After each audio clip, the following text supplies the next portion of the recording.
Welcome to today's edition of the Rush 24/7 podcast. I've never seen the media so obsessed with somebody that's supposedly losing so bad.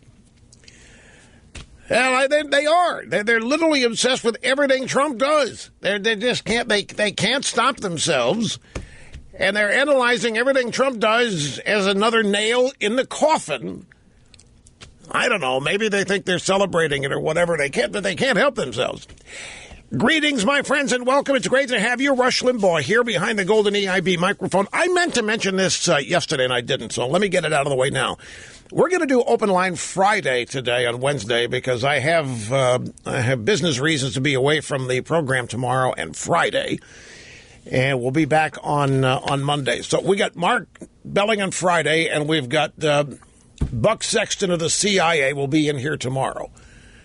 And Mark Belling on Friday. So Open Line Friday on Wednesday today. Whatever you want to talk about, fair game, have at it. Telephone number 800-282-2882. The email, we're changing the email address. So I'm not going to give that email address out anymore. We're going to change the email address. We're going to change the domain, do all kinds of stuff there. And I am not yet ready or prepared to answer it. But if you send an email to that address that I've been giving out, don't, because it won't be seen anymore. It's fini. It's out of there. What do you mean? We're just. Do you know how many emails? Let me tell you. You know how many emails we get at that address? Would you want to hear? During the show, 15,000 a minute. 15,000 emails a minute from noon to 3. Now, admittedly, some of that in there is spam. So we have to offload it. It's just that simple. So, don't bother emailing anything ever again to lrushbaugh@eibnet.com. It's just going to go to the ether, folks. I'm just giving you fair warning. We have a new email address set up for what we call here the mass account, the public account. I'll be sure and share that with you. Okay, the big news of the day is what is being labeled a Trump campaign shakeup, but I don't know if it's a shakeup because nobody got canned. A couple of people were added to the roster. Steve Bannon, who's been running the Trump Bart website, moves over now as the executive chairman of the campaign. He's a former U.S. Navy operator, was chief of staff to somebody in the Pentagon and the Department of the Navy. He's a Harvard MBA. He was a banker at Goldman Sachs, and he was one of the early investors in the TV show Seinfeld. So he has acquired and amassed wealth. He's known Trump for a while, and he's been running the Trump Bart site for, well, I don't know, he's executive chairman at Trump Bart for what, Snurdly, a year or two? Something like that. Excuse me. And so he's taking a leave of absence there and moving over to be the executive chairman of the Trump campaign. Kellyanne Conway is becoming the campaign manager. And, of course, the drive-bys are obsessed. There's another story out there that we touched on this yesterday. Roger Ailes is providing formal advice to the Trump campaign on the upcoming debates. The Trump campaign, no matter who you talk to, is denying that. There's no formal arrangement with Ailes. There's no informal arrangement with Ailes. Ailes isn't doing anything with the Trump campaign, according to Trump spokesman on TV. It doesn't matter to CNN what the Trump campaign is saying, because CNN is continuing to report that that's what's going on. CNN also has put on their tinfoil hats, and what they see the campaign shakeup today meaning is this, that Trump knows he's going to lose. All Trump is doing is setting up a future media empire to take on Fox News and CNN. This is the CNN theory. That when Trump loses the election, he's going to have Steve Bannon and Ailes, and they're going to set up this brand new news network to take everybody else out. They're going to swamp Fox News. They're going to swamp CNN. They're going to just that's the CNN theory. I know some of the players here. I've not heard a word of that. I can't do thumbs up or thumbs down on it. I have no idea whether any of that has any truth to it, if there's any validity. I do know that CNN's off the rails on all this. They're acting paranoid, and they've got their conspiratorial hats on, and they're dreaming and imagining things. One thing, though, that needs to be pointed out here And I'm not the first to do it. If you've been watching cable news all morning, you no doubt have heard this. But Trump was in Milwaukee last night, well, actually 45 minutes north of Milwaukee, and we've got the sound bites coming up, and he got another good speech. It was a real, I mean, it was, folks, it was a damn good speech. It was knocked down good, and you will hear how good it was by listening to the sheer panic in the aftermath of the speech from CNN, from their commentators and their Democrat strategists. So what did the Trump campaign do? They promptly gave the media an excuse to not report it. They promptly gave the media an excuse to ignore Trump's speech last night by announcing this campaign shakeup or change or whatever they're calling it. So that now is the news about the Trump campaign, meaning the two new hires, Bannon and Kellyanne Conway. And nobody is talking about the speech that Trump gave. Now, somebody there should have understood something here. You know, you're gonna shake up the campaign. You're going to add some people to it. They're very insistent that it's not a shakeup because nobody got fired and nobody's been reassigned. It's just a couple of people were added. Whatever. You know, you don't need to announce this Thursday or Friday. You know, announce it when I'm not here. That way, you're guaranteed to sneak it under the radar and let the news of Trump's speech, because he took on the problems in Milwaukee. I mean, he dove head first into it. We haven't seen anybody take on these cultural problems at all, particularly from the Republican side, and Trump did last night. But you don't know about it because the news is the campaign shakeup.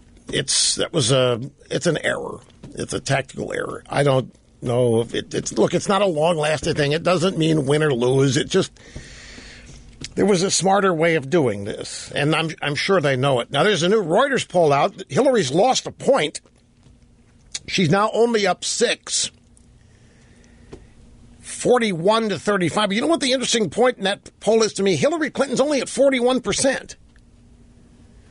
After all this time, after all of this adoring free media that she gets, and she's buying a lot of spots, but it's anti-Trump stuff. The media, as you know, is her protector, and they're doing everything they can to promote her and cover up whatever weaknesses she has and ignore whatever deficiencies.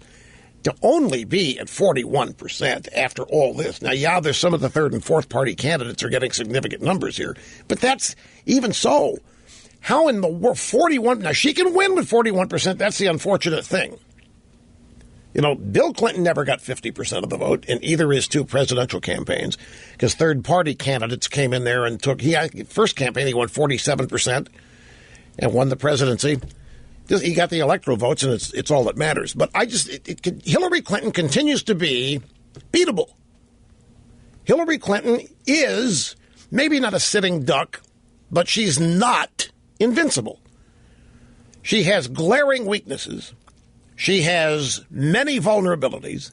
She is not a good candidate. And everybody talks about Trump's not a good candidate. He's not this, he's not that, he's not this. She's not a good candidate in the sense that she doesn't excite people. She has no charisma. She doesn't light a fire, creates no energy. She doesn't have a connection with most of the people voting for her. That's party loyalty more than it is to Hillary. And as such, she's very vulnerable. But they're going to have to go after her. They're going to have to, and they're going to have to start that pretty soon because, folks, as many in the drive-by media have excitedly pointed out today, early voting starts pretty soon. 6 weeks in some states. Here we are in August, and early voting starts. And you know what early voting is. I mean, it's a scam. It's a scam the Democrats run. Have you heard the latest Democrat scam? Have you heard about the Agriculture Department's financial grants to lesbian farmers? You think I'm making this up? See? This is how they do it. All right, I hadn't intended to get into this right now. Let me find it here in the stack. Because it's something that's happening. It's actually real, and there is a strategic reason for here it is. Are you ready for this? It's 2 pages. Let me pull them out here. It is from the Washington Free Beacon. That's the website. Headline, Feds holding summits for lesbian farmers. The United States Department of the Agriculture, USDA, wants to change the image of farmers from white, rich male. U.S. Department of Agriculture holding summits to promote the role of lesbian farmers as part of its Rural Pride campaign. The agency is working with singer and LGBT activist Cyndi Lauper for a day of conversation about the struggles of gay and transgender individuals in rural America. USDA says it wants to change the perception of what it means to be a farmer in America away from the image of white, rich male. Now, I understand farmers are not rich. This is part of the disinformation campaign. White, rich male is how the left describes pretty much any constituency group that they're opposed to. But what the point of this is, folks, it's not about lesbian farmers. What they're trying to do is convince lesbians to become farmers. You sit in there and laugh. Okay, go ahead and laugh at it, but I'm telling you what they're doing. They are trying to bust up one of the last geographic conservative regions in the country, and that's rural America. Rural America happens to be largely conservative. Rural America is made up of self-reliant, rugged individual types. They happen to be big believers in the Second Amendment. So here comes the Obama regime with a bunch of federal money, and they're waving it around, and all you got to do to get it is to be a lesbian and want to be a farmer, and they'll set you up. I'm like you. I never before in my life knew that lesbians wanted to be farmers.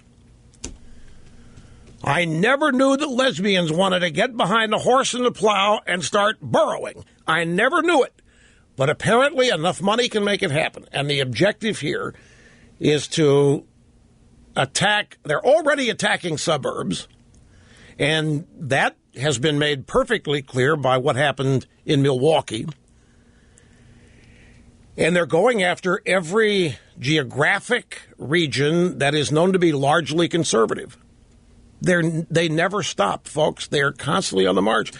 And I guarantee you that most people reading the news would come across a story, Washington Free Beacon headline, Feds holding summits for lesbian farmers, and they would probably ignore it or laugh at it, but ultimately cast it aside. But I, Il Rushbo, able to read the stitches on the fastball, can clearly see what this is about. I only need to read 3 paragraphs of this story to understand what this is about.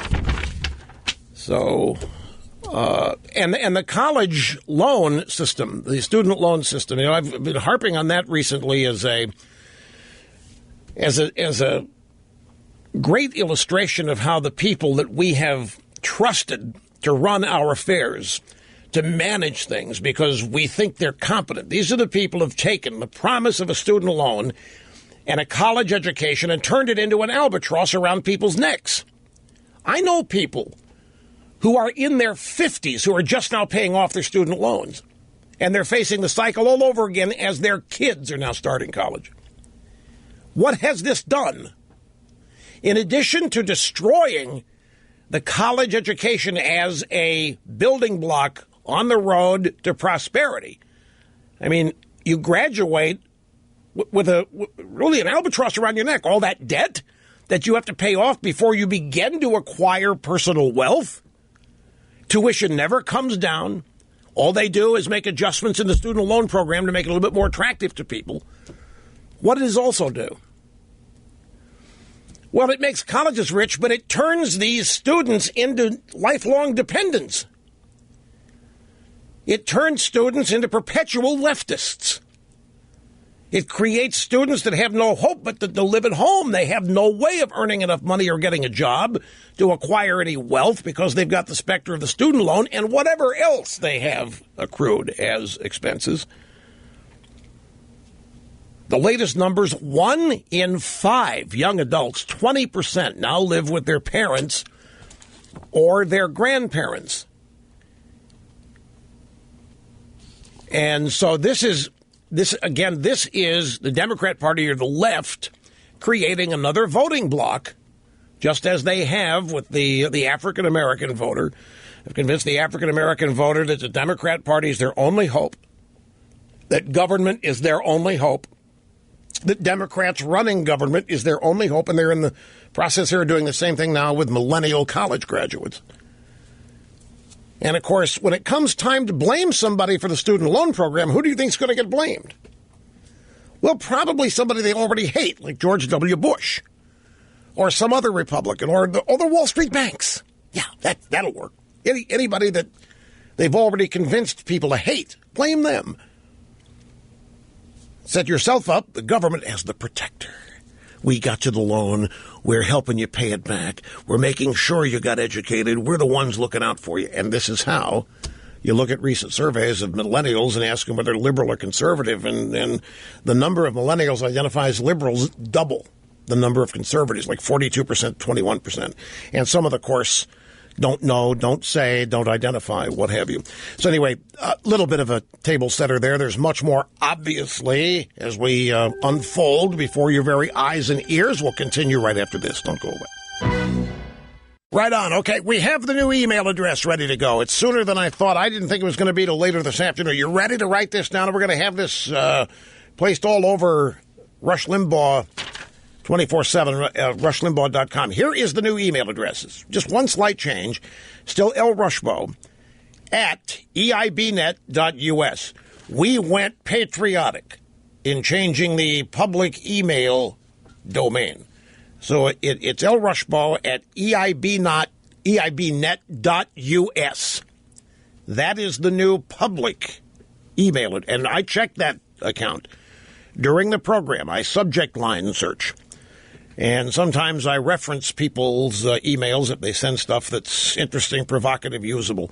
There's no way. I'm telling you, 15,000 a minute, folks. It's almost incomprehensible. So I can't come close to getting anywhere near them. But again, lrushbo at eibnet.us. I just got a note here from the official program observer. Yeah, I get into that. It's a question of how can farmers be perceived to be rich and white, given the Pigsford, whatever it was. That was the case where a bunch of black farmers supposedly got screwed, and the federal government paid them off, and many of them that got paid off had never been farmers. Right? I have other questions about this lesbian farmer thing that the USDA is doing. I'm thinking about, maybe I don't need to share with you what I'm thinking about here. Well, but I'm not kidding, folks. This, again, in previous days gone by, this would have been, we would have looked at that, and we can still have our yucks about it, make no mistake, but it has a specific political objective. And the quick explanation is this is the left expanding their sphere of dominant influence. I know, nobody's ever heard of a clamoring among lesbians to be farmers. I mean, lesbians are claiming that they're discriminated against in a lot of ways, but you've never heard them say that farming is unfair to them. You've never even heard them say they want to be farmers. But here comes the feds waving all kinds of money at them, and you know what's going to happen then. So happy to be with you, ladies and gentlemen. The highlight of my day, these 3 hours with you. I love it, and I love you, and I am ecstatic to have the opportunity to be here every day. Telephone number 800-282-2882. And again, we've changed email addresses for the first time. This might be 20 years, I'm thinking. Our new email address, lrushbo at eibnet.us. Just one little minor domain change, lrushbo at eibnet.us. You want to hear some more odd news? All right, here's some more odd news. Try this. From thehill.com, transgender rules for homeless shelters spark firestorm. Really? Yeah, that's right, my friends. Homeless shelters have become the latest battleground in the national debate over transgender rights. The Obama regime, the Department of Housing and Urban Development, is expected in September to finalize regulations that would allow people to stay in homeless shelters based on the gender they identify with. Nobody's going to be free from this. Nobody. You live in a shopping cart and a transgender can claim it. You live in a homeless shelter, it doesn't matter. The proposal has set off a firestorm pitting LGBT groups against religious organizations that operate many homeless shelters. And there, by the way, is the real reason this is happening. Because a lot of churches run homeless shelters. Not just Catholic churches. A lot of churches run homeless shelters. So here comes the regime, once again, with a full-fledged assault on religion. Just as Obamacare contains many assaults on religion, so now the new rules for homeless shelters that would allow people to stay in homeless shelters based on the gender they identify with. Transgender women are women regardless of whether they were born males, said David Stacy, Government Affairs Director at the Human Rights Campaign, which is a gay rights organization, proving my point that the overlap here exists. And the transgender gang has been aided and abetted here by the gay and lesbian groups, because the gays and lesbians pretty much got what they want now. And there's no reason to rabble-rouse as much. So they want to keep rabble-rousing and agitating, so they've adopted the bisexual and transgender group, and they've imported them into the gay and lesbian group. They get to rabble-rouse and agitate all over again, get to act like they're still discriminated against, get to act like no accomplishments have happened, get to act like none of their demands have been met. And so now it's the LGBT group, particularly transgenders, being allowed to not only choose the bathrooms they use, but now to choose the homeless shelters they want to use. Notice there's not any discussion here of maybe trying to deal with homelessness. Notice that when we talk about homelessness, it's another one of these new norms. Yep, it's just there. It's just part of the fabric of America now. It is something that we must acknowledge and admit that is part and parcel of America. Homelessness illustrates the great divide. Homelessness, I'm speaking as a leftist now, as a progressive. Homelessness illustrates the unfairness, the inequality, the bias, and the bigotry of America. How could a great country like America permit this, is the question. The never-ending refrain, oh, you think America's exceptional, huh? You think America's great? Well, how do you explain all the homeless people? How do you explain this rampant lack of compassion that features so many homeless people? And again, Republicans are being blamed for this, for having no compassion and no heart. And the left gets to applaud themselves, beat their chests as champions of the downtrodden, champions of the discriminated against, champions of the forgotten, champions of the lost, champions of the hungry, the homeless, the thirsty, whatever. And since churches run a lot of homeless shelters, here comes the almighty federal government saying, hey, you can't discriminate. Transgenders get to choose their bathrooms, they get to choose their locker rooms, and now they get to choose their homeless shelters. And again, quoting this guy, David Stacy, Government Affairs Director, Human Rights Campaign, transgender women are women, regardless whether they were born male. And there you have it. See that guy over there? He was born male. But no, he's a woman in his mind, and therefore he's a woman. And you can't say otherwise. He continued by saying, if you are a transgender woman and you walk into a homeless shelter and they treat you like a man, it's traumatizing. These people are already vulnerable. They're homeless. They don't have a job. To face discrimination the entire time they're there is a real problem. So now homeless shelters are being attacked by the left because many of them are run by churches. How many homeless transgenders would you say there are in America? I mean, whatever the number is, it's not even 0.5%. And look at the massive upheaval in policy and federal dictate and everything else to accommodate them. And it's even worse than that, because the transgenders are now being accorded the label of normalcy. And anybody who isn't on board, you're the problem. You're the danger. You're the person whose mind is out of whack and who we've got to get made right. That's what I mean. Every day we wake up, every day, and we find another assault. Today there's 2. Lesbian farmers and transgenders being allowed to use whatever homeless shelter they want. And then there's this, folks.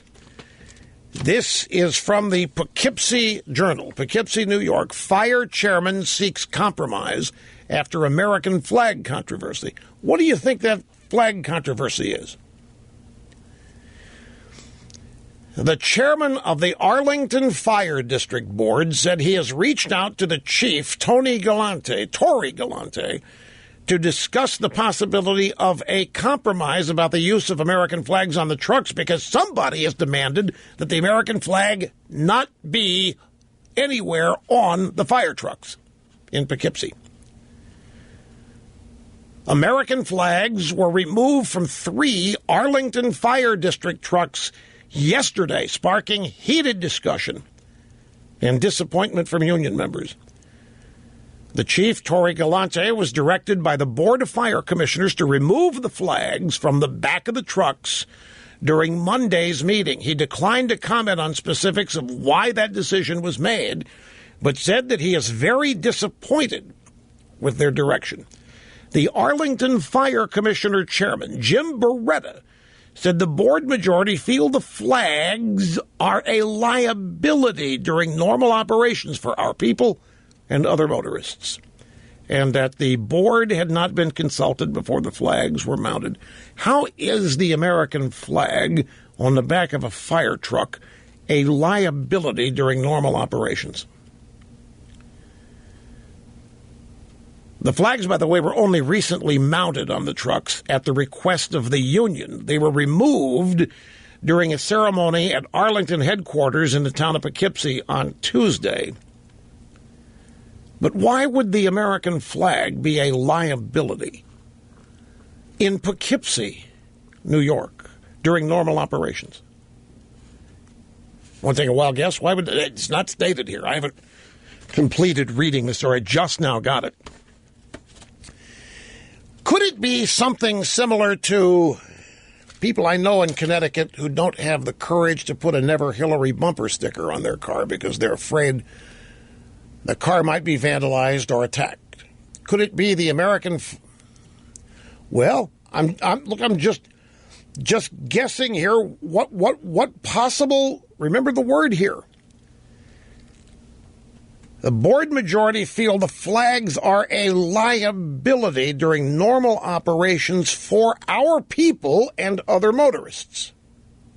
How is it a liability unless it's provocative? And if the flag is provocative, who would the flag provoke? Well, these questions answer themselves, but we don't know if this is the reason. But man, oh man, you got to take the flag off a fire truck because it maybe provoke somebody, like people that don't like America?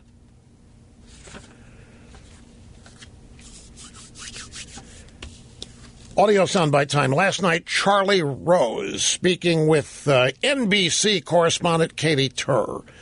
Charlie Rose says, what about the issue taking on the press? They're talking about Trump, not about his speech last night or the one the night before. They're talking about Trump's decision to pivot from crooked Hillary to the crooked media. And, of course, I am I'm the primary reason they were discussing this, as you will hear. he does think it resonates. It does resonate with a strong portion of Donald Trump's supporters and the Republican base. There are not enough people out there who agree with him on this to such a degree that they believe that he is being completely painted unfair. Rush Limbaugh yesterday came on and said that he should back off from the attacks from the press. And Rush Limbaugh has pretty much made his career attacking the press. And what was his explanation? The reason he should do that is because it was counterproductive. It makes leaders look weak, is what Rush said. That's an interesting Rush Limbaugh insight. Yeah. If you're attacking the press, that means you're weak. You should be able to take it. That's what happens at this level of the game. You hear these people talking about this like they have no idea that anybody might think that it takes me putting it out there. Oh, really? That attacking the media might make somebody look weak? Rush said that?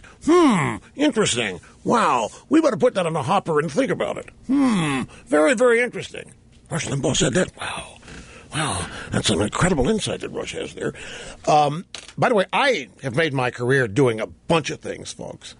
Not primarily attacking them. You don't attack the media. I just tell you what they're doing and why. I deconstruct them. We'll be back. Don't go away. Stick with the audio soundbites here. We'll get to that. I can't believe we got calls on farmers now. We got lesbian farmers and rich white farmers and so forth. So remember, we're doing Open Line Friday on Wednesday today. Next up here, last night, the Fox News Channel, the TV program The Five, they were discussing Black Lives Matter. By the way, that's another... You wouldn't believe the Black Lives Matter news. One of the stories about Black Lives Matter is that they have just... Here we go. Two things. First off, from the Daily Caller, a federal judge in Washington, state of Washington, declared Black Lives Matter during a hearing Monday. A federal judge. This judge was appointed by George W. Bush. His name is James Robart.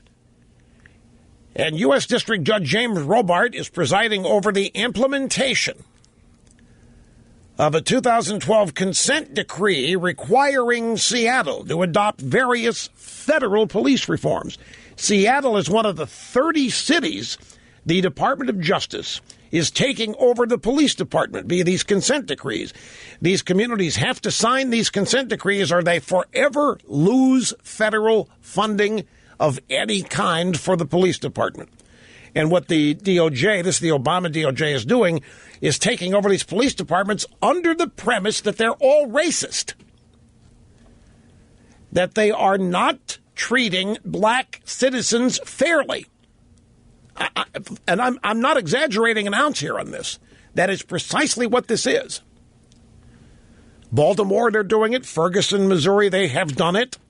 Seattle is in the process of being converted now to federal authority. The city's police department was accused by the federal government of engaging in various practices, such as excessive force, that fell disproportionately on non-white residents and therefore violated their civil rights. That's the charge coming from the DOJ. And in order to reform, they must sign a consent decree, meaning they must consent to everything that the federal government is alleging. If they don't, they get no more federal money, no more assistance of any kind for the police department, and there are other penalties as well. And, of course, the consent decree was reached so the city could avoid fighting a costly lawsuit against the feds, because you can't win one against them because they can print the money necessary to keep a lawsuit going forever. So you can add Seattle, liberal Seattle. You can add that to the list of police departments put under the boot of the Obama DOJ. Anyway, during the hearing, the Bush-appointed federal judge, in siding with the federal government, pointed out that Black Lives Matter. Here's the second Black Lives Matter story from the Washington Times.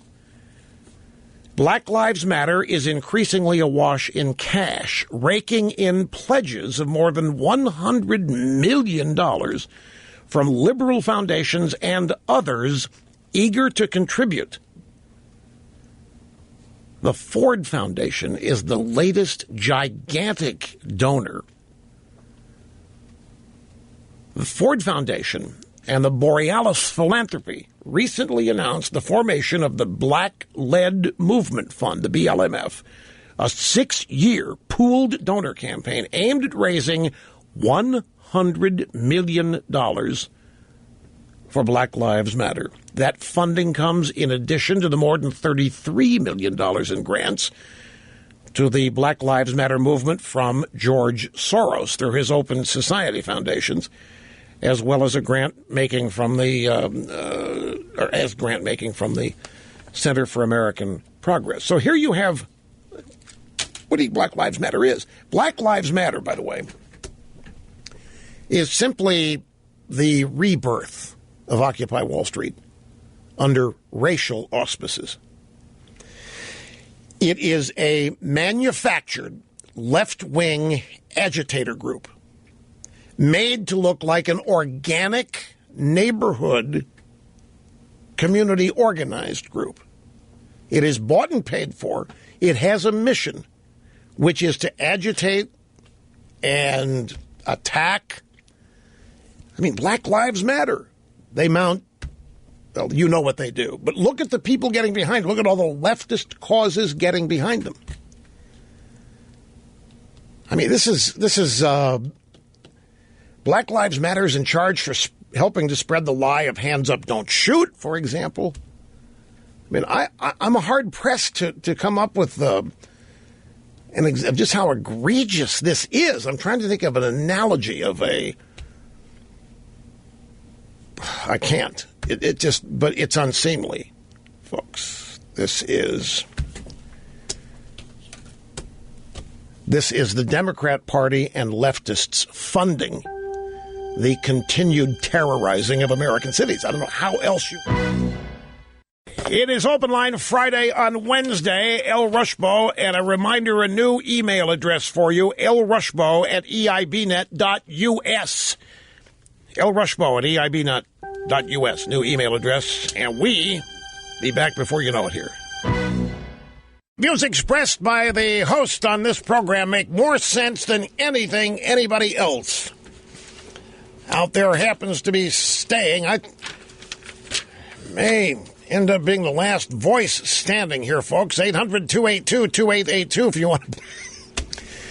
want to be on the program. It's a little private joke there between Mr. Snerdley and me. Telephone number is 800-282-2882 and a new email address, lrushbo@eibnet.us. Okay, so the news keeps pouring in ways I was not expecting. Transgender rules for homosexual shelters spark firestorm. USDA granting money to lesbians who want to become farmers. And so now there's this interesting support document here. Same-sex couples. This is BusinessInsider.com. Same-sex couples are more likely to have college degrees than opposite-sex couples. See how that works? Gay couples are smarter. Gay couples are more sophisticated. Gay couples are more reasonable. Gay couples are more hip. Gay couples are where it's at. Gay couples are more likely to have college degrees than opposite-sex couples. Now, the sentence actually says same-sex versus opposite, not homosexual versus heterosexual.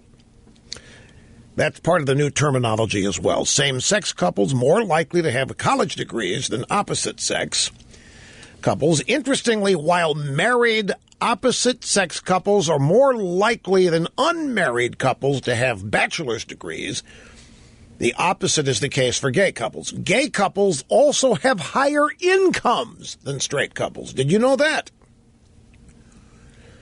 Married gay couples. See what you straight people have been missing out on?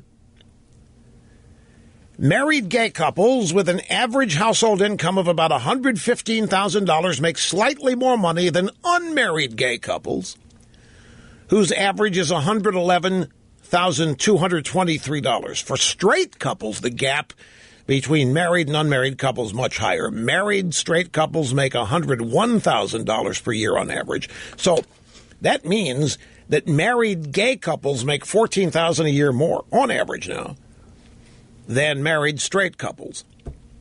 Seems like gay couples are doing pretty well out there. Doesn't seem like they're the victim of much discrimination out there. Maybe it's the single gay and lesbian people who are being discriminated against. And by the way, when it comes to lesbians, they do pretty well, too. In a survey of 29 studies published in January 2015, the University of Washington found an average earnings premium of 9% for lesbians over heterosexual women. This is incredible news. Same-sex couples are more likely to be more educated than opposite-sex couples. Same-sex couples earn much more money, and lesbians also earn more than straight women.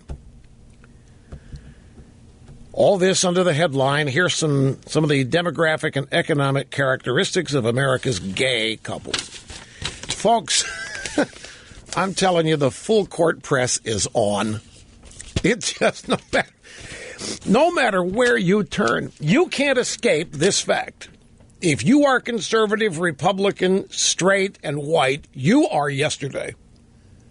You are so yesterday. You are so irrelevant. You are so unnecessary.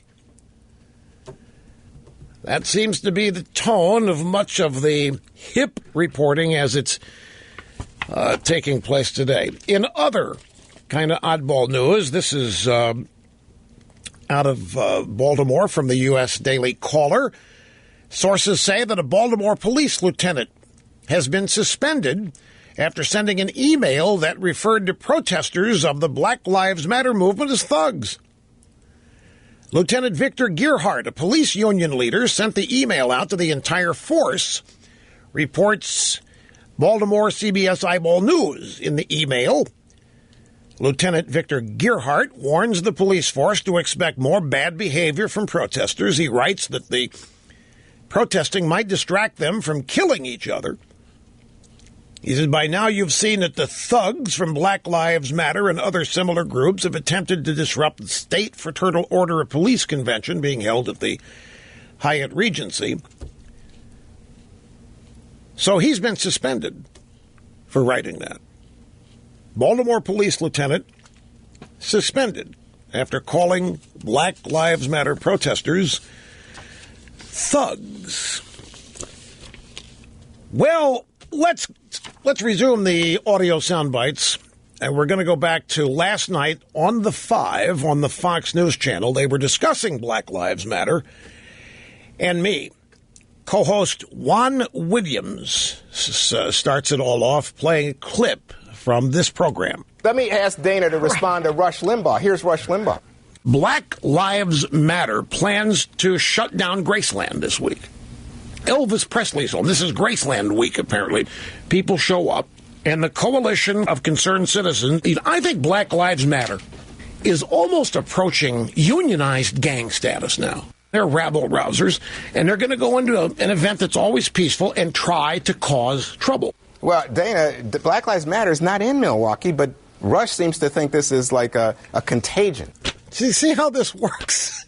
So they've got their little show here, and they play a clip for me, and then they go to the Dana Perino. I think she occupies the school teacher seat.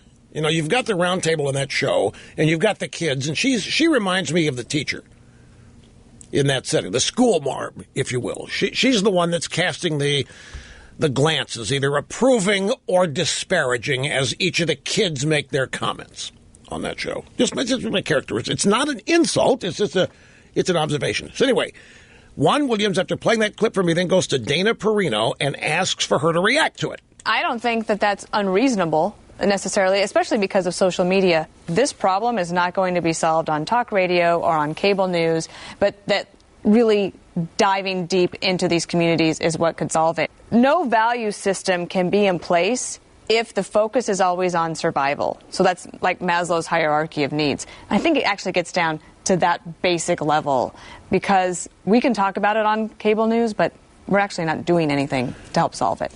Well, now, that's fascinating to me, because she could say that about anything they talk about. She could say that about the presidential race. She could say that about, well, pick a subject. Pick a subject, and she could say, well, you know, it isn't going to be solved here on the 5. I mean, we can talk about it all day long. It isn't going to be solved here on our show. It isn't going to be solved on the Fox News channel. It isn't going to be solved on cable news. It isn't going to be solved on talk radio.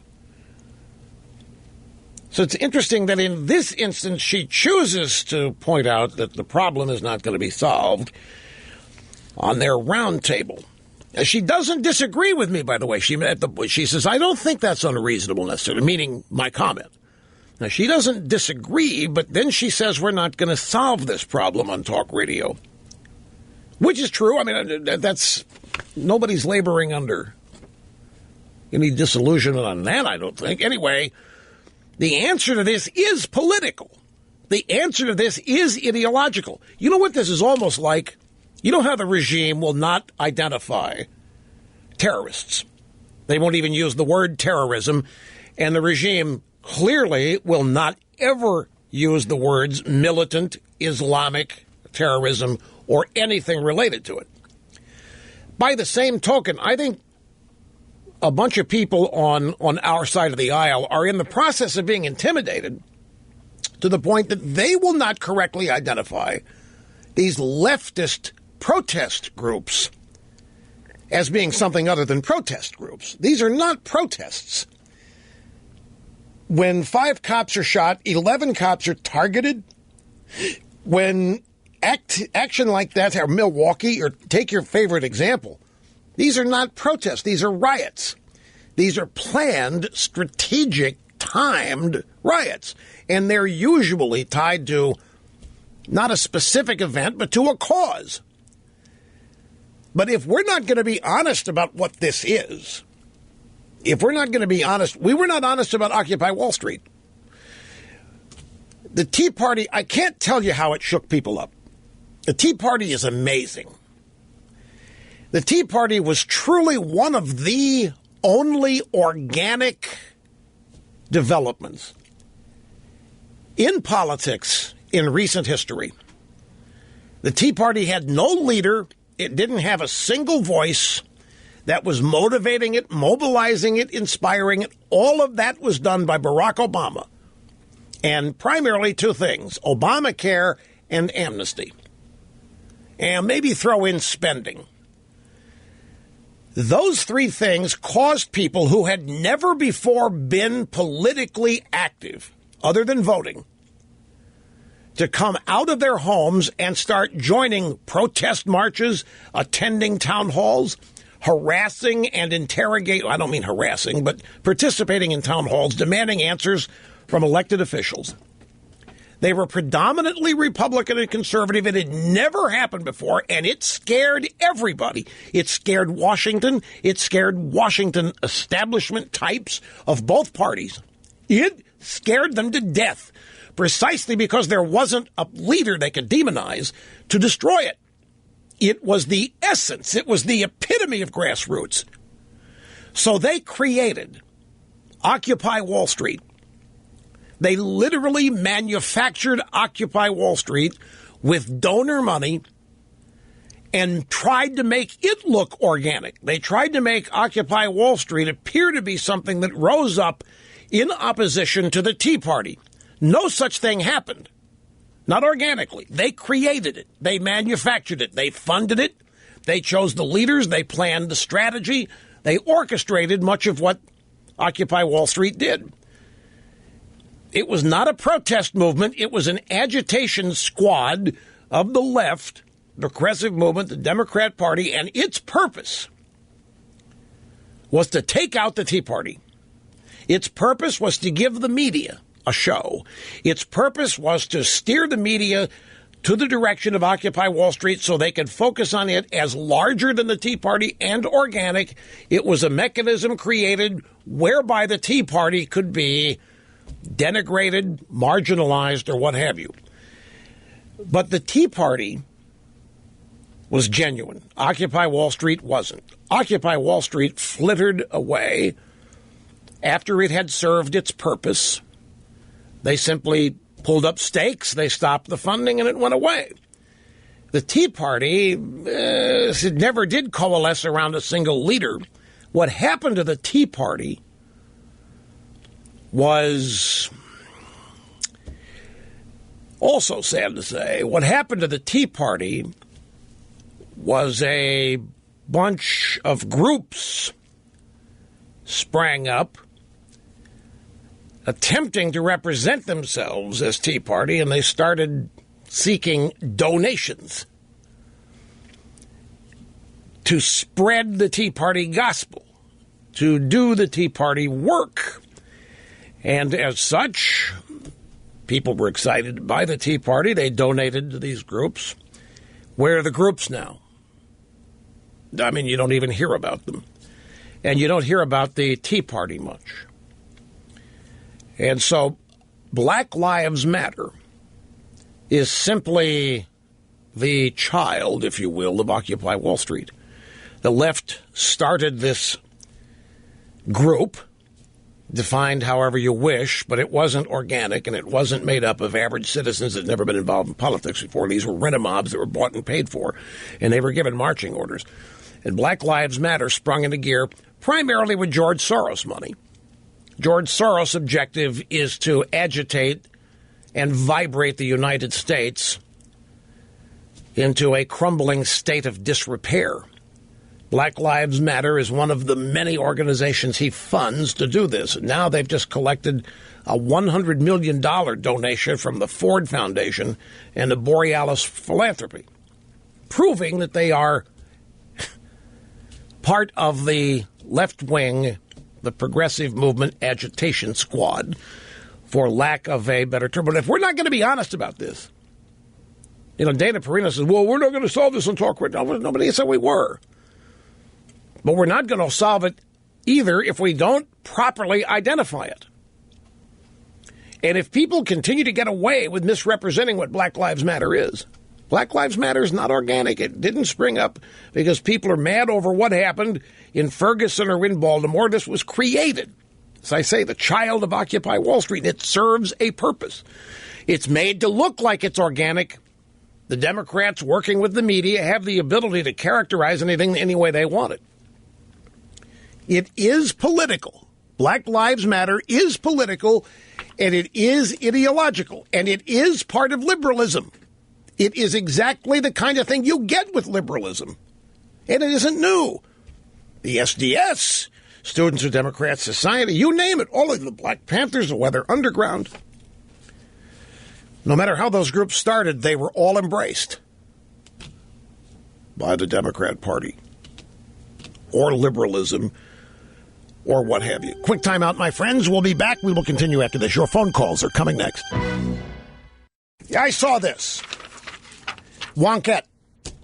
Whoever runs the Wonkette site now, it was started by one young woman who now went on to Time Magazine. I don't know who runs Wonkette. Anyway, whoever runs that website, they've just published a post in the last 12 hours. You know what? We believe Bill Clinton actually raped Juanita Broaddrick. We actually think he did. But, they say, that was rape as it was defined back then. That would not be rape today. And besides, he hasn't done it since, and he's a good guy. So, no sweat. That's essentially what they say. Yeah, he probably did rape her. Yeah. But it's not rape as we would call it today. It was just alpha male sex back then when Clinton did that. And he hasn't done it since. So he's a good guy, so he doesn't matter. It was a long time ago. And that's the official, that was a Wonkette. A bunch of stories, a bunch of websites have picked that up. This was a Daily Caller picked it up. Yeah, I saw that last night. Okay, Michael in Cleveland, you're next as we go to the phones. Great to have you on the program, sir. Hi. Hey, Rush. Thanks for taking my call. You bet. Hey, I just wanted to point something out that may be a slight inaccuracy at the beginning of your show.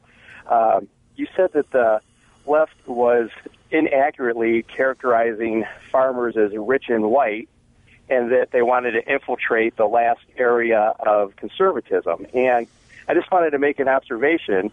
I was out in Iowa visiting some family members, and I did see most of the farmers were rich, they were white, and most of them were liberal. I mean, Iowa went for Obama twice. So they may have already been able to get into the last bastion of conservatism. Well, now, I can't. Now, Iowa is wait a minute. Iowa's specific because that's ethanol, and that's a federal subsidy. Gasoline additive. That's corn. Yes. And there is no ideology when it comes to corn. They want the subsidy. They want the federal government to require the use of ethanol. That means corn is going to always be priced high. The people I had in mind, the family farm, the guys you're talking about that are rich comparatively. Some of them are even corporate.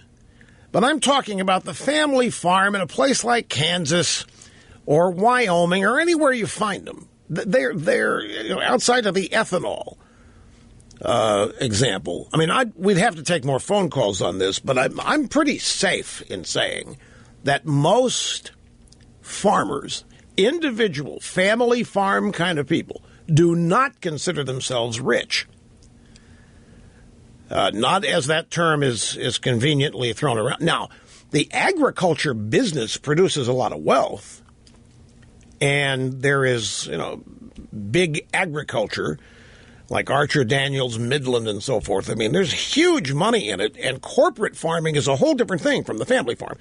But this story is really about the federal government, USDA, dangling huge amounts of federal money to lesbians to go out and become farmers.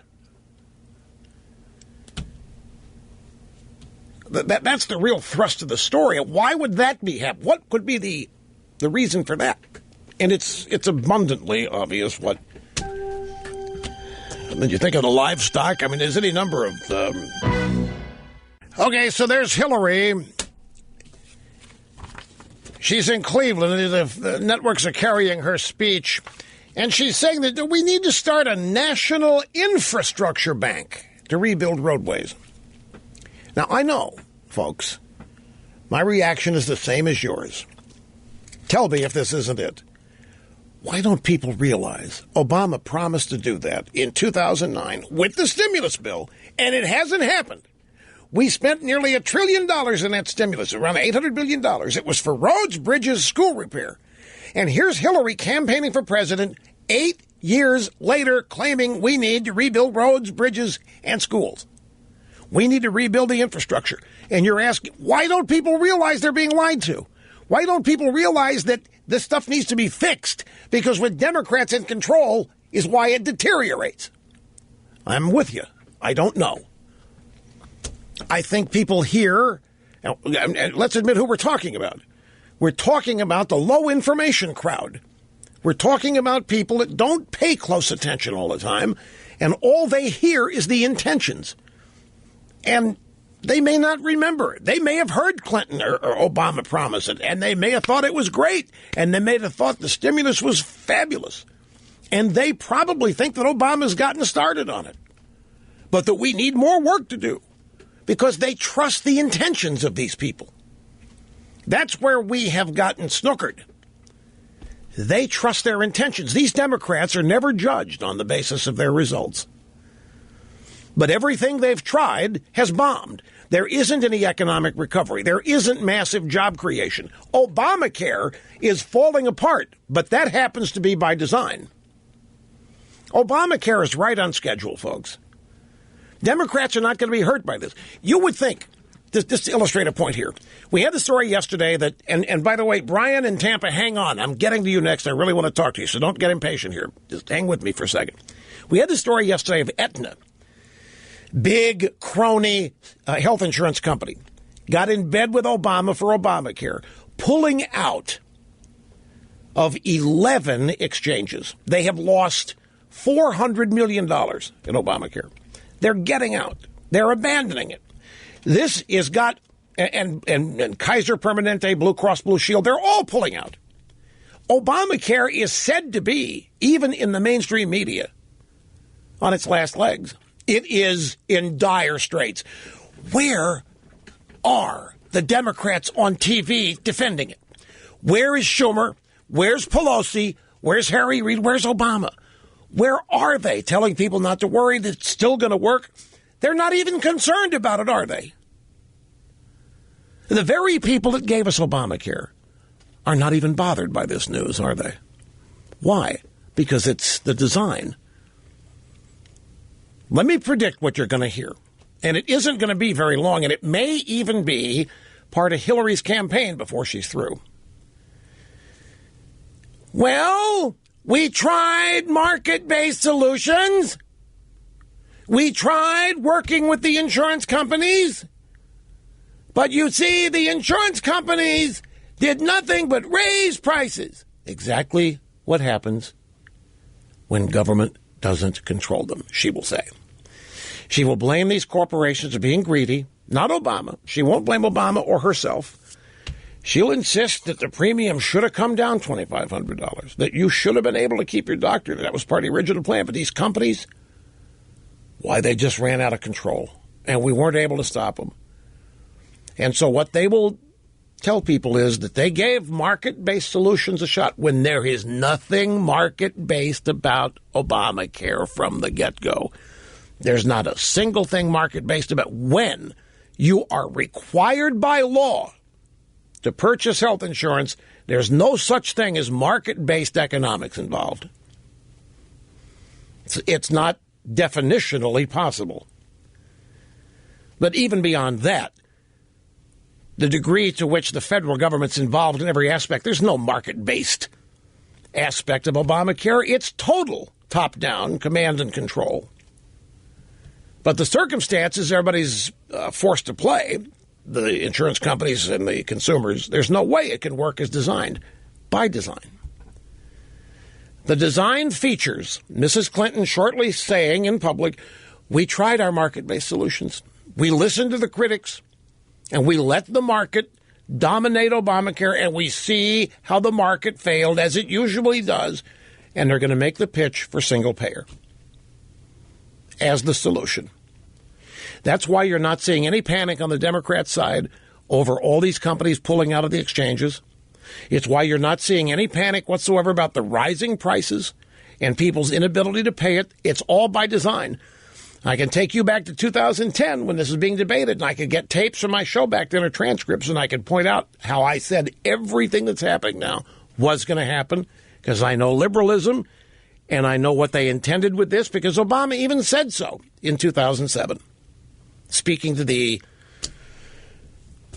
Employees International Union, SEIU, he promised. He said, we can't do single payer right off the bat. The American people won't put up for it. It may take us a few years. They've got to be gradually steered into it. And the gradual steering is what's been happening since he signed Obamacare into law. And my point is, the low information crowd, you're thinking, why don't they blame the Democrats? Why don't they understand the Democrats lied to them? And my contention is because they trust the Democrats' intentions. They will sit out, well, Obama wanted it to work. He wanted premiums to come down. He wanted me to be able to get cheaper health insurance. He wanted the uninsured to be insured. I could see, I could hurt him. It didn't work. But he tried. At least he tried. And the same reaction whenever any government boondoggle fails. Well, at least they tried. They trust their intentions. You're never supposed to judge them by their results. Great Society, failure. Obama economic recovery, failure. Obamacare, failure. Obama stimulus package, failure. Obama wind energy, solar energy subsidies program, failures. Every damn one of them failure, except from his perspective, massive successes. Because in each one, he can say, we tried market-based solutions. We tried to make market dominant in our programs, and you just see the market because the inherent greed, or whatever excuse they will give, failed. Thereby justifying the adored and the loved federal government to come in and fix it for everybody. Ignoring the fact that we're in the messes that we're in precisely because of incompetent, bumbling fools running the federal government, such as this crowd. Why more people don't see it? There's a bunch of reasons. But in many cases, many of them don't want to see it. Just like, it's like Dana Perino on that Fox show, when she said, well, look, she was asked by Juan Williams to respond to what I said about Black Lives Matter being almost now a quasi-union gang operation. Well, we're not going to solve this here on the 5. We're not going to solve this on talk radio. We're not going to solve this on cable news. You could say that about anything they discuss. Pick your topic. They do a discussion segment on the 5, but you're not going to solve anything. John McLaughlin just died. 30 years McLaughlin Group. Didn't solve a thing. Not the purpose of the program. The purpose of the 5 on the Fox News, not to solve anything. So why say, well, we're not going to solve it here? My contention is that's just a convenient way to avoid discussing it. When you don't want to talk about it, for whatever reason, just say, hey, we're not going to solve this here. That's not what we do. Because you could say that about everything they discuss. And not just, I'm just talking about cable anywhere, not just Fox, CNN, MSNBC. But I don't think anybody's under the impression that that's where things get solved in the first place. Anyway, Brian in Tampa's got a great question coming up, if he holds on. I think he will. We'll get to it right after this obscene profit timeout. Hillary Clinton's infrastructure bank is nothing more than a sophisticated money laundering operation, just as Obama's. We're going to fix the roads and the bridges, and we're going to rebuild the school. It was a money laundering scandal, a scheme, and Hillary seemingly wants to repeat it. And I'll explain it for those of you who have forgotten it. But here's Brian in Tampa. I'm glad you called, Brian. I appreciate your patience in holding on as well. You bet, Rush. Hey, an EIB, or I should say EIB loyalist ever since September 1988. So gigadittos from man, Florida's man, you're a lifer. You're a lifer. You betcha. From Florida's West Coast. I never want parole, Rush. I am a lifer. From Florida's West Coast, where we're still anxiously awaiting hearing from the Justice Brothers on Black Lives Matter. But in the meantime, we at least have your fantastic impression of Hillary Rodham, and you do a terrific Savannah Guthrie as well. I don't know anybody else doing Savannah Guthrie, so roll on, Rush. Hey, you've been telling us for decades now, don't panic. I'll tell you when to panic. Well, what I want to know is what form should that panic take, and also what your criteria are for invoking this pandemonium. All right, now, Brian, you are a clever and funny guy, and some might even describe you as flippant. Not I, but some people listening might be. I'm going to take your question seriously because I do get this now and then. Now, you don't mind me taking it seriously, do you? That's the only way I would want you to take because, it. But if you want to get witty, please do. Yeah, here's... No, okay. But what I hear you saying is, you know what I thought he said? I can't tell you what I thought he said.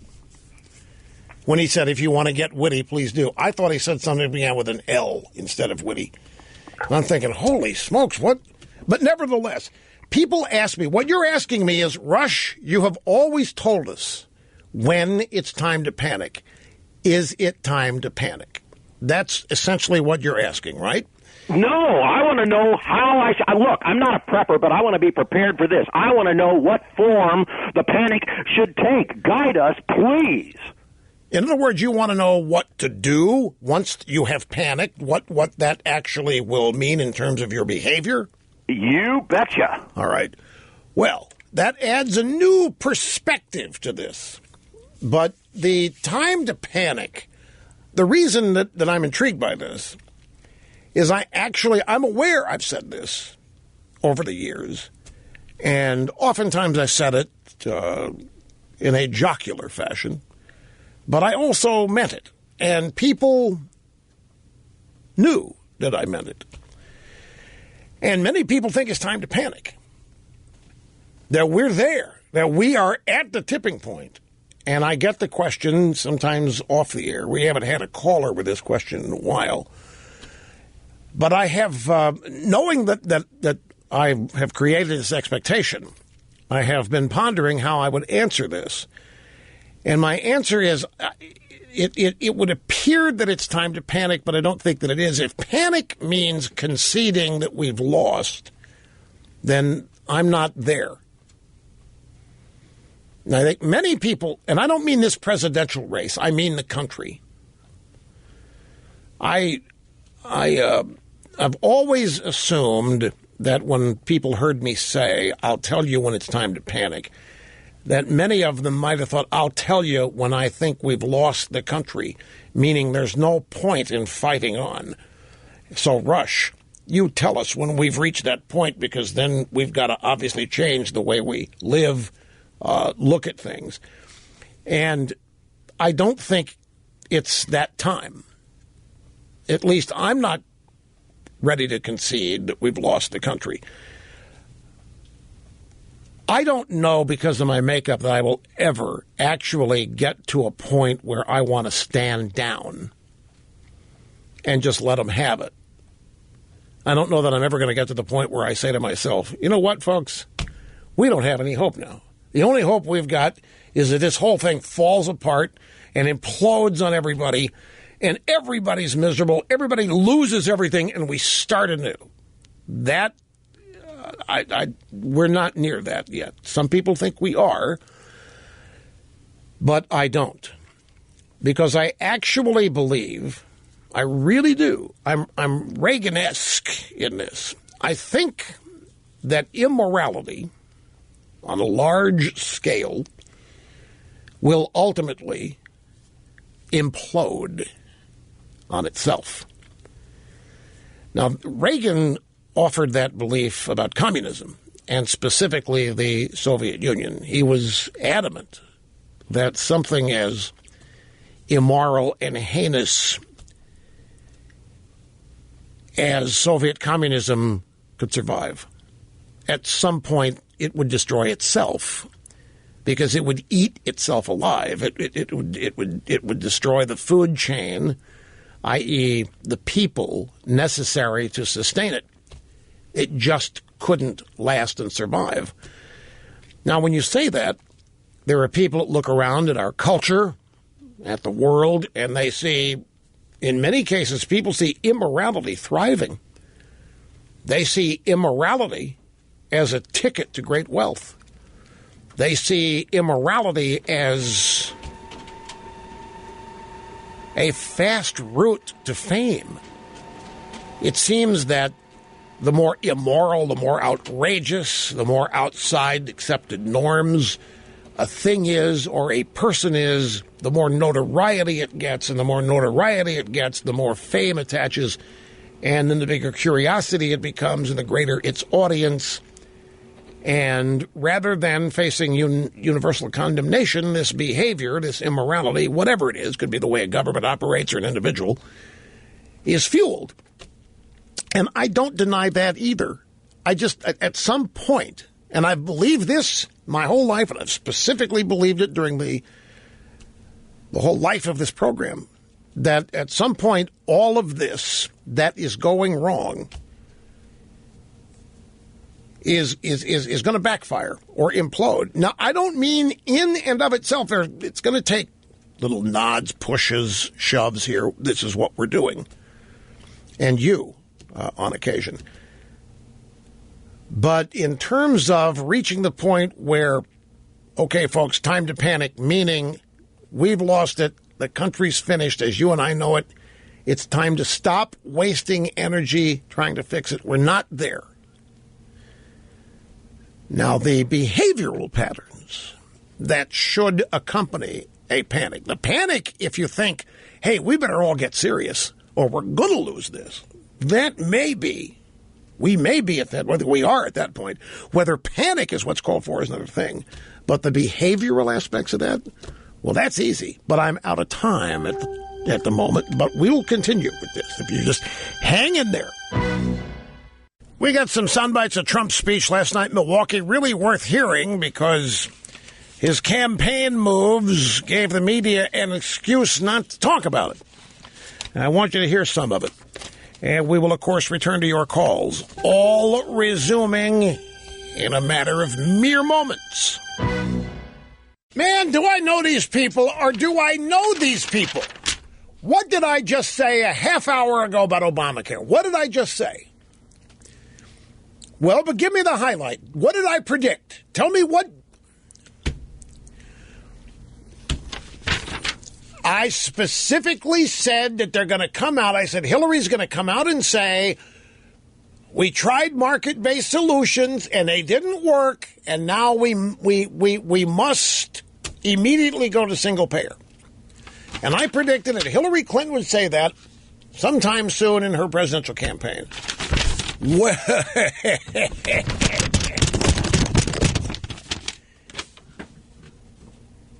recently posted by a former Labor Secretary, Robert B. Reich.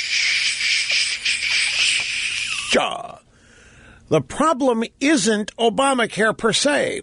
It's in the structure of private markets for health insurance, which creates powerful incentives to avoid sick people and attract healthy ones. Obamacare is just making the structural problem more obvious. The best argument for a single-payer health plan is the recent decision by Aetna to bail out. And he says the problem isn't Obamacare, it's in the structure of private markets. Exactly what I said. I just missed the person.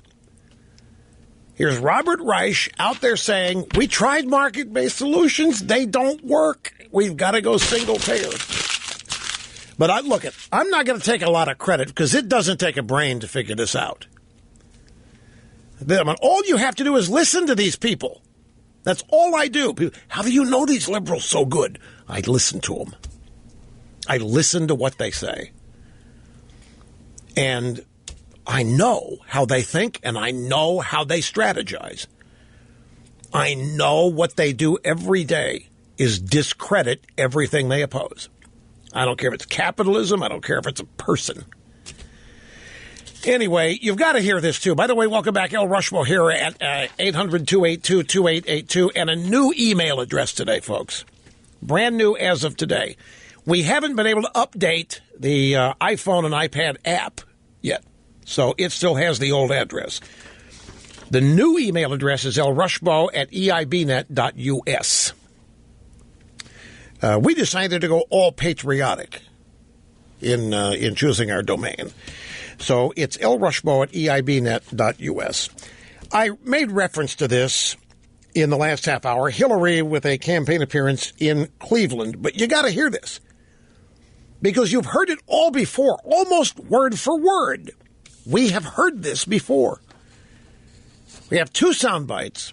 Mrs. Clinton talking about our desperate need to rebuild our infrastructure. I've got an infrastructure plan to create millions of jobs, fixing our roads, our bridges, our tunnels, our ports, our airports, our water systems, our sewer systems. As part of that plan, I want to start a national infrastructure bank so that we have public and private funds working together, so we don't just wait on Congress to act, but we are building, rebuilding, maintaining all the time. Holy smokes! In other words, screw Congress. I'm going to be going out there and I'm going to be raising private money, like from Iran and from Russia and from the Sultan of Brunei and wherever I can get it. And we're going to rebuild our roads and we're going to rebuild our bridges. But where have we heard this all before? Barack Hussein, it was part of his campaign in 2008, and it is precisely the number one ingredient that he used to sell his stimulus package, which we dubbed the Porculus Bill, within 2 months of his immaculation back in 2009. It's incredible. And the logical question is, why do we need to do this? You promised this 8 years ago. You allocated nearly $1 trillion to spend on it. Why isn't it fixed? Why isn't our infrastructure rebuilt? And even if it's not, why don't we see the projects underway? Why aren't we seeing roads and bridges under construction? Why aren't we seeing sewers being modernized? I mean, you've had 8 years to do this. You succeeded in allocating nearly $1 trillion for it. And I know what you're saying. Why don't other people see this? Why don't other people ask this question? Why are people applauding her instead of laughing at her? This is the kind of thing anybody would have a brain would walk out of the speech on, or stand up and poo-poo her and turn around, because it's the same old thing. It's an empty promise. The only wrinkle she's added here is she's not going to wait for Congress to act. Screw them. We're going to have a combination of private and public money working together so we don't just wait on Congress, but we are building, rebuilding, maintaining all the time a national infrastructure bank. Now, folks, this is nothing more than a dressed-up money laundering scheme, just as Obama's was. The money that he promised, the reason that he asked for the money to rebuild roads, bridges, and schools, sewer systems, and all that, none of it happened. None of it happened. You might be saying, how do you know, Rush? Because they would be pointing to it, folks. If they had succeeded in getting started rebuilding the infrastructure, it'd be part of Hillary's campaign. Instead, what is she doing? She's talking about it as though those Republicans, look at how they let the country deteriorate. That Bush, she doesn't say any of this. This is all stuff you're supposed to infer. She's implying those Republicans, they don't care. That's what the illusion to Congress is. We're not going to wait on Congress. We're not going to wait on the Republicans. The Republicans don't want to rebuild our roads and bridges, but I'm going to do it anyway. You're not supposed to ask, wait a minute, this is 8 years old. Why don't we see any projects under construction? And there aren't any, folks, because if there were, she'd be pointing them out. As the Democrats already getting started on it, and she'd be asking for people's vote to continue this great work that they would be pointing to. But they don't. Here is the concluding soundbite on this whole thing. When I talk about creating new jobs in infrastructure, advanced manufacturing, clean renewable energy, I also talk about creating more small businesses, and small businesses that will actually grow and give more people a chance to fulfill their dreams and will be part of the basic bargain, who will be paid for the work that they do so they can stay in business. Creating the jobs of the future means we've got to make sure that all Americans, not just young Americans, have all the education and all the skills that are needed. Okay, so again, it's the same bunch of empty promises. When I talk about creating new jobs and infrastructure, okay, infrastructure, advanced manufacturing, clean renewable energy, I think every clean renewable energy project Obama funded is gone. Solyndra, wind, solar, every damn one of these things. They got their money, and then they went out of business. They got their federal grants, they got their subsidies, and then it's hello bankruptcy. They're gone. It was nothing but money laundering. It was nothing but a payback to donors. So let me explain this money laundering business again. There's no other term for it. In the case of Obama's stimulus package, he asks for, let's use the number $800 billion. It's actually closer to $1 trillion, but, well, let's use $1 trillion. It's easier. It's a single digit. Roads, bridges, schools. Money didn't go there. Where did the money go? Well, we know where the money went. The money went largely to unions and union employees. The money went to various unions and their employees in order to not lose jobs. We were in big recession. We were losing jobs left and right when Obama took office, and we continued losing jobs at a rapid rate. It was like, at some point, 400,000 jobs a month we were losing. And Obama was elected in part because of donations from big labor, a number of other interest groups. So we now know, for example, in Wisconsin, 80% of whatever stimulus money went to Wisconsin went to the teachers' unions. Now, teachers do not rebuild roads or bridges or sewers or any of that. The money went to these unionized jobs to keep them employed. Now, what the Democrat Party would like to be able to do, now follow me on this, what the Democrat Party would like to be able to do would be to walk over to the Department of Treasury and cash a check and put it in their bank account at the Democrat National Committee. But they can't do that. That's not legal. So instead, the Democrat president, Barack Hussein Obama, asks for $1 trillion, ostensibly to rebuild roads and bridges, schools and all that. and people approve it. Congress signs off on it. He's new president. He's got the honeymoon period. I think it's great. We need to rebuild all this stuff. He gets the money, and he starts portioning it out, and it doesn't go to any of that. It goes to union people in large part. What happens to it then? Okay, money has left the Treasury, money that we don't have, by the way, but that's another matter. Money leaves the Treasury. It goes to every state. It goes to Democrat organizations in these states. In many cases, they are unions. The union people thus stay employed. The key aspect of that is they continue to pay union dues. The union dues are then collected by union leaders, who then do what? They donate to Democrats. So that money that came out of the Treasury ends up back at the Democrat National Committee.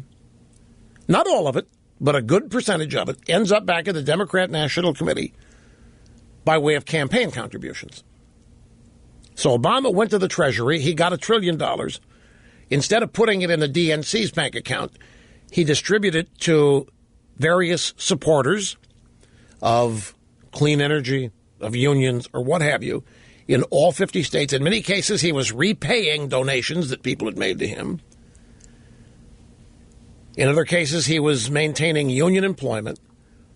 In any event, much of the money donated was collected by Obama supporters and sent back to the Democrat National Committee in the form of campaign contributions. And it could have gone to individual candidates as well. That's the route that money takes, and that's why I call it, a modified money laundering scheme. So here's Hillary promising to do the same thing, only she's added some goodies. In addition to the roads and bridges, she's added sewers, and she's talking about funding small businesses and clean energy and all of this. And I guarantee you the money's going to end up in the same hands that Obama's did.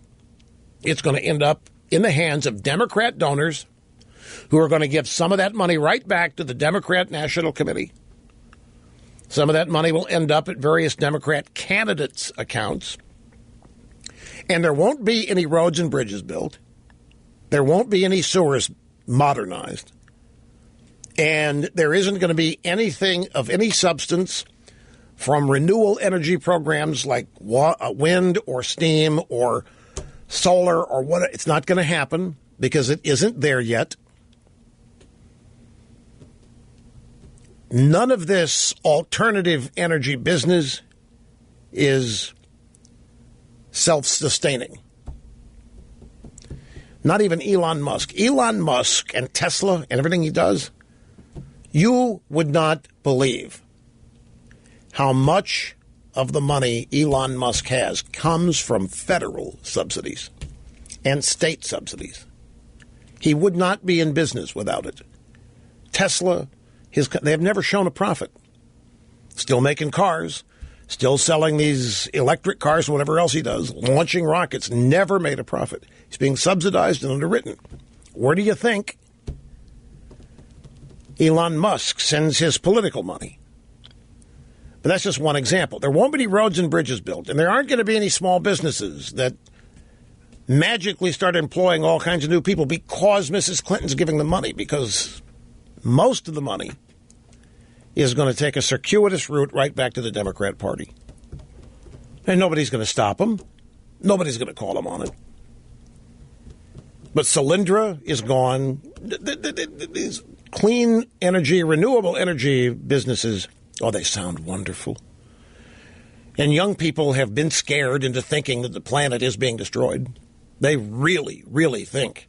Many of them think that by the time they're 65, Social Security age, that the Earth will not be habitable. Don't laugh at me, folks. There are a number of young people have been sufficiently scared by this whole phony hoax. They literally believe we are past the tipping point, destroying the Earth as a habitable place. So any federal money that is earmarked for any industry that's going to save the planet via climate change, universally supported by young people. They grew up watching Captain Planet on Saturday morning in the cartoons. And they've been inculcated their entire lives with the lies of this climate change, global warming hoax, whatever it is. At the end of all this, if she's elected, not one thing is going to differ from that had happened with Obama. With Obama, there are no new roads, no new bridges. I mean, the projects. I mean, construction projects are ongoing all the time, but we don't have a magic program rebuilding dilapidated stuff. The money didn't go there. Hillary's money will not go there. And you won't care. Well, you will, but most people will simply be satisfied because, boy, did she really care. Oh, did you see how much she cared and her intentions? The best and the biggest scam that the Democrat Party has ever run has been that scam whereby they are never held accountable. The biggest scam they've succeeded in running is how they have escaped being judged on the results of their investments, of their plans, of their ideas. They never get judged on that basis. They only get judged on their good intentions, their compassion, how much they care. Quick time out. Back after this. Don't go away, folks. Let me grab Catherine up there in Gray, Maine. I want to get some phones in. It's been a while. Here is Catherine. I'm glad you called. I'm really glad you waited. How are you? I am well, Rush. How are you? Very good. Very good. Thank you very much.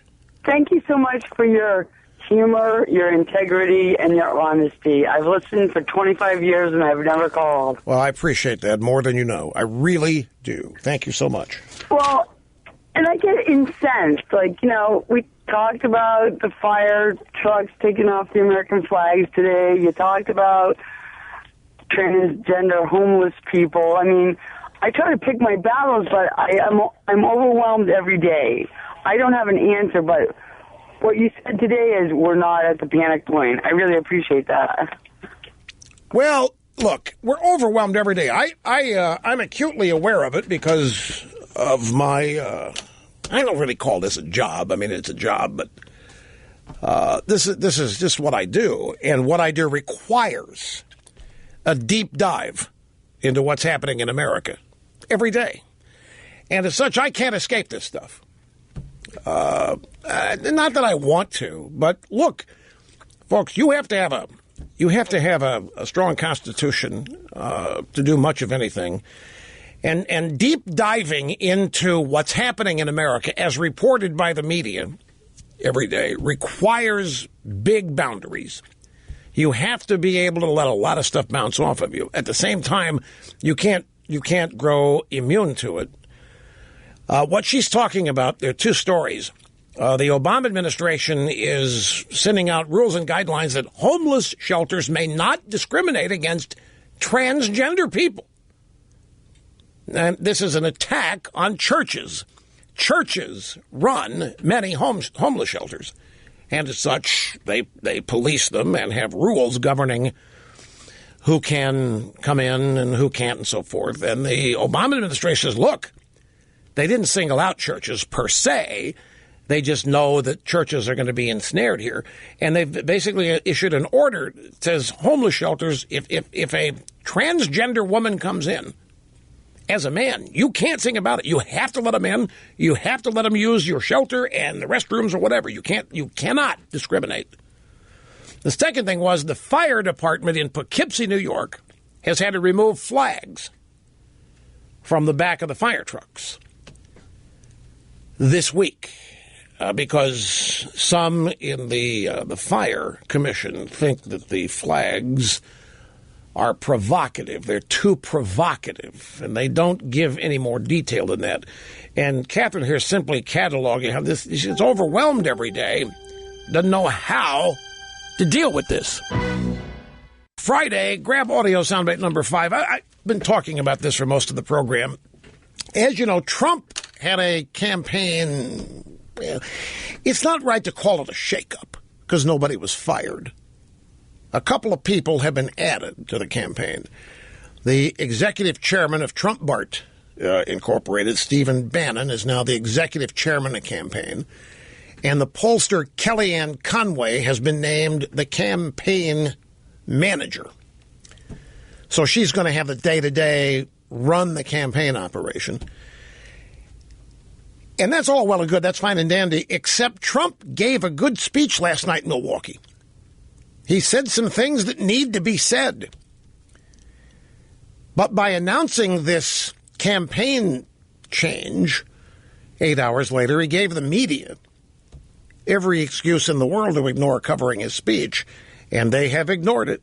They've spent the whole day theorizing, discussing, analyzing whatever these campaign changes mean in terms of the stability and the strength of the Trump operation. So since a lot of what Trump said hasn't been given a lot of attention, I want you to hear some. So we're going to start with just a few of these sound bites to give you a flavor. It was a teleprompter speech. Among those people that heard it, it was heralded. It was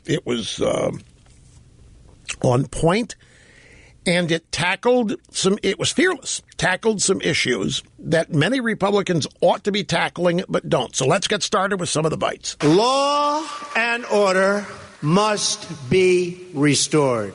The main victims of these riots are law-abiding African-American citizens living in these neighborhoods. It's their job, it's their homes, it's their schools and communities which will suffer the most as a result. There's no compassion in tolerating lawless conduct. Crime and violence is an attack on the poor and will never be accepted in a Trump administration.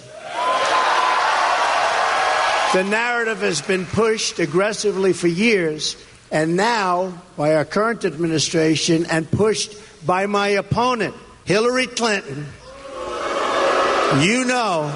is a totally false one. The problem in our poorest communities is not that there are too many police. The problem is that there are not enough police. See what I mean? Anybody else even getting anywhere close to saying that, other than people talking about it on TV, where, of course, these things are never solved? His speech was given just 45 minutes north of Milwaukee. I mean, it may as well have been in the backyard. Here is the next one. Those peddling the narrative of cops as a racist force in our society, a narrative supported with a nod by my opponent, shared directly in the responsibility for the unrest in Milwaukee and many other places within our country. They have fostered the dangerous anti-police atmosphere in America. Every time we rush to judgment with false facts and narratives, whether in Ferguson or in Baltimore, and foment further unrest, we do a direct disservice to poor African-American residents who are hurt by the high crime in their community. The war on our police must end, and it must end now.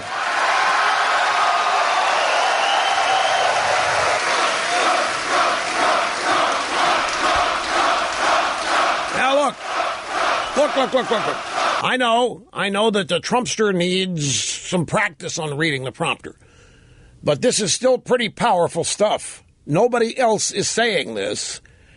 And to have it said in the presidential campaign, very, very powerful stuff. But again, they undermine themselves by announcing this campaign switch up. The very morning this should have been what anybody was talking about in the morning news shows. But it wasn't. The media didn't want to talk about this, as you'll hear in just a moment. One more Trump soundbite here from, again, West Bend, Wisconsin, just 45 minutes outside of Milwaukee. Hillary Clinton-backed policies are responsible for the problems in the inner cities today. The Democratic Party has failed and betrayed the African-American community. Democratic crime policies, education policies, and economic policies have produced only more crime, more broken homes, and more poverty. I'm running to offer you a much better future. The Democratic Party has taken the votes of African Americans for granted. They've just assumed they'll get your support and done nothing in return for it. Right damn on. That is exactly right. For 50 years, nothing but carrots and promises and not one bit of progress. Not real. Again, just good intentions.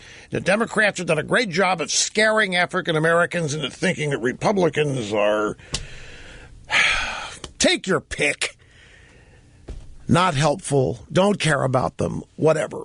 But Trump called them out. Now, there's much more to that, but you've got to hear the reaction. CNN, last night after this speech, they went nuts.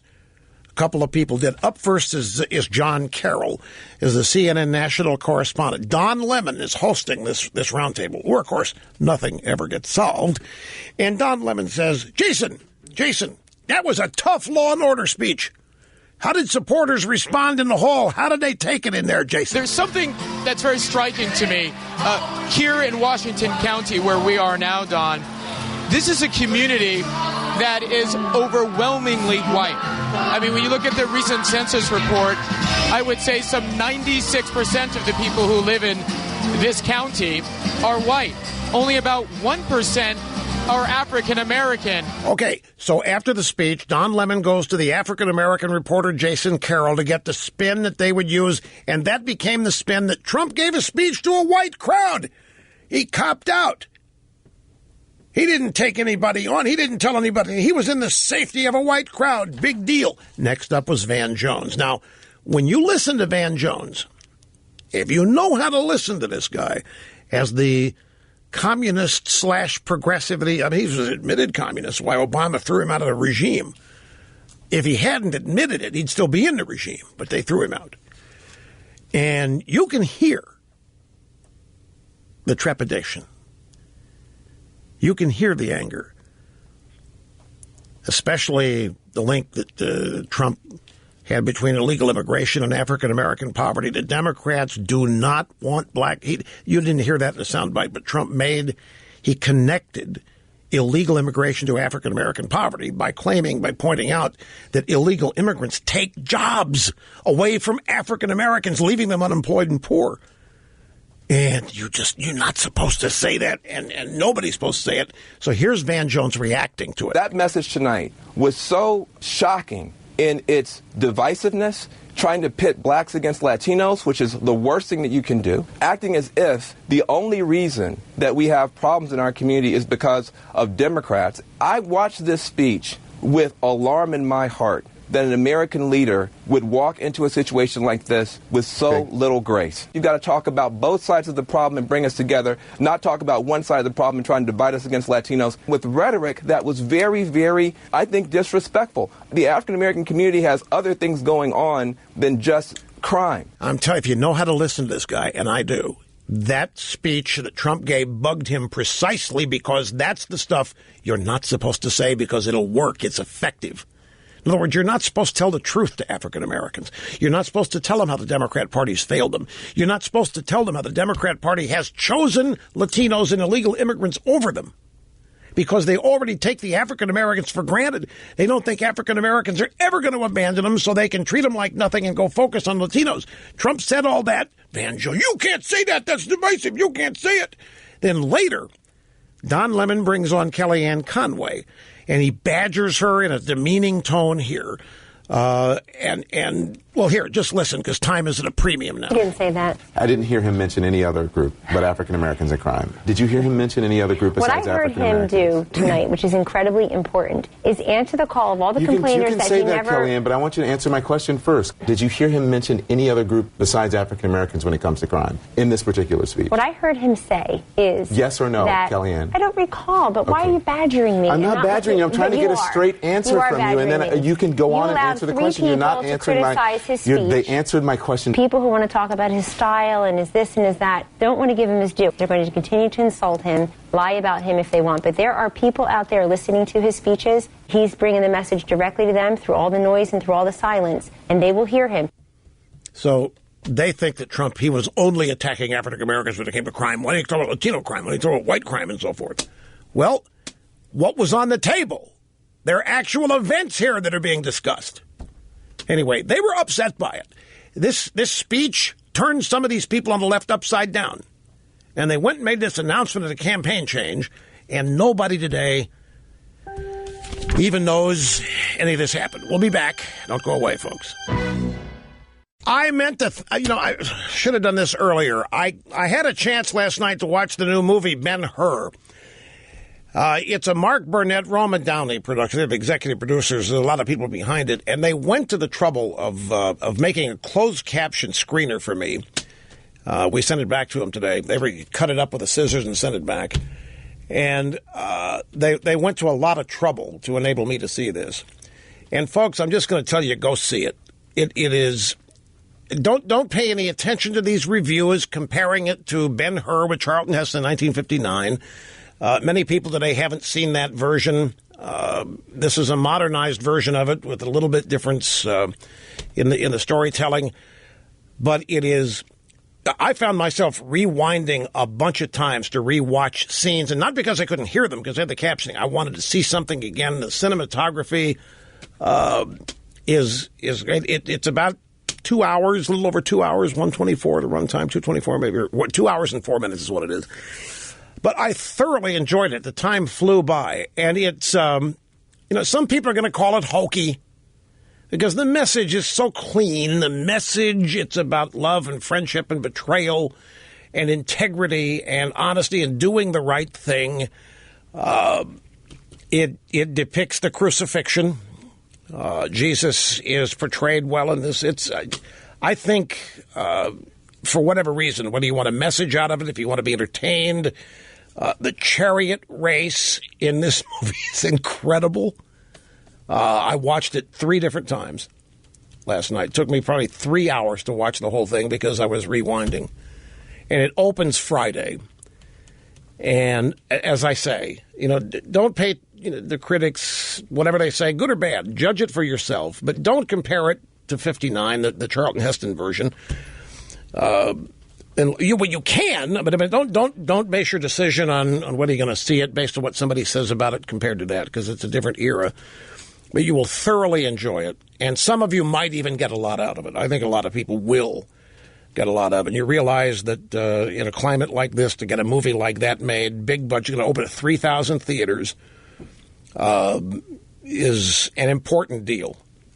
It's not a message movie per se. It's a full-fledged, entertaining movie as it's intended to be, but it does have some message benefits to it that I think are thoroughly worthwhile. Ben-Hur, Ben/Her, Judah Ben-Hur. Okay, reminder, folks, business trip here tomorrow and Friday.